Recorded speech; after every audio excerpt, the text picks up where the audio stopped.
महिलांच्या ज्या अडचणी ते सोडवण्यासाठी प्रयत्न केला. निश्चित प्रकारे त्या सर्व आमच्या राज्यातील महिलांनी या सर्वांना पाठिंबा दिलेला आहे. तर तटकरे साहेब, मी तुम्हाला प्रामाणिकपणे सांगतो, महिलांचं ते नित्य वेगळं असतं.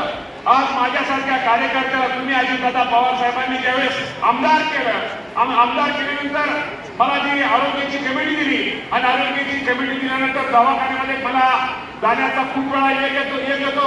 आयसीयूमध्ये मी पेशंटला भेटतो.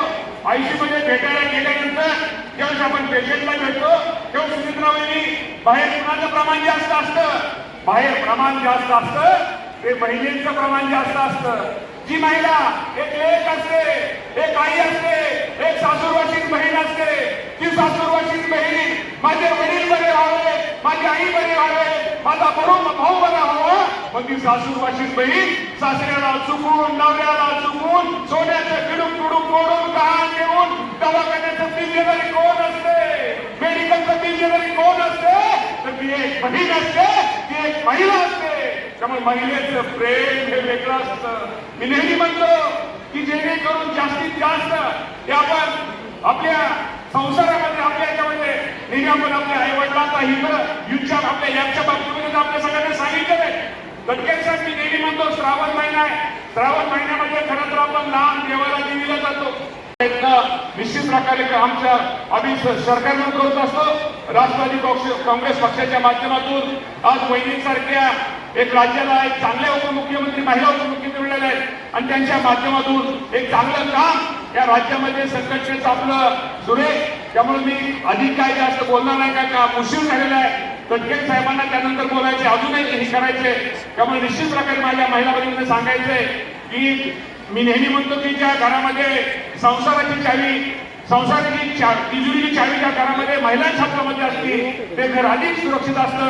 कारण का महिला प्रत्येक गोष्टीचा हिशोब ठेवते, प्रत्येक गोष्टीची काळजी घेते आणि त्यामुळे ते घर अधिक सुरक्षित असतं.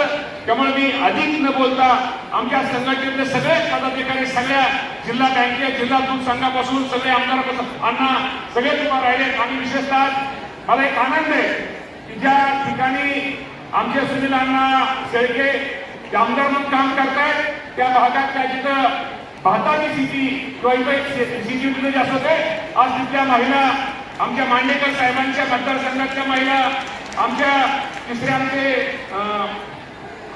शंकरभाऊ मांडेकर, तिसरे आपल्या हवेलीचे आमच्या माऊलींच्या मतदार, हे सगळ्या आज या भागातल्या सगळ्या महिला त्या ताणलेल्या आहेत. महिला भगिनी तुम्हाला सांगतो, सुनील प्रवणी काय बघा, शारीरिक खाली गोष्ट काय आहे. आपल्या महिलांमध्ये तुम्ही विचार करा, या महिलांमध्ये तुम्ही सगळे उपस्थित आहात, तुमच्या नावावर किती जणांच्या नावावरती सातबारे तर हात वर करा, सातबारे हातात वर असणाऱ्या वहिनी ही असली पुरुष संस्कृती बघा. अजून आम्हाला आमच्याच नावावर पाहिजे. खरं तर आता सगळ्यांनी पहिल्यांदा आपल्या बायकाच्या नाव, मुलींच्या नाव सगळ्या काही गोष्टी केल्या पाहिजे. परंतु हे आम्ही हेरलं की नुसतं आपण म्हणायचं महिला करून महिलांना पुढे घ्यायचं, महिलांनी घ्यायचं, पण महिलेच्या नाव सातबारा करताना, प्रॉपर्टी करताना मागे राहायचं. यासाठी सुरेंद्रबाई तुम्ही सर्वांनी एक चांगला निर्णय घेतला. कुठला निर्णय घेतला? आज आमची कुठली महिला, शेतकरी महिला असेल, जी महिला घरामध्ये राहते तिच्या नवऱ्याच्या नावावर सातबारा आहे पण त्या माझ्या बहिणीच्या नावावरती सातबारा नाही आहे, किंवा एखादी महिला 3 पिढ्या तिच्या कुटुंबातले शेतमजूर म्हणून काम करताय, शेतीपूरक पोल्ट्री व्यवसायामध्ये काम करताय, परत दुग्ध व्यवसायामध्ये काम करताय, शेतीपूरक व्यवसायामध्ये काम करताय, पण त्या शेतकरी महिलेला, शेतातल्या महिलेला शेतकरी म्हणून दाखला नाहीये.